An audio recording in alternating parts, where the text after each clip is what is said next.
How to uninstall LiveChat for Windows. To uninstall the LiveChat for Windows application, you need to go through the following steps. Uninstallation instructions for Windows 8, access your applications panel. Locate the LiveChat application. Right-click the application and select Uninstall in the bottom left portion of the screen. Confirm the uninstall.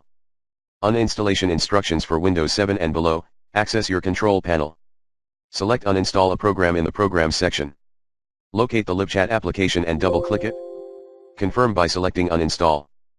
After completing these steps, LiveChat will be uninstalled. And hit https://lc.chat/66d4k and perform a clean or new installation of LiveChat later.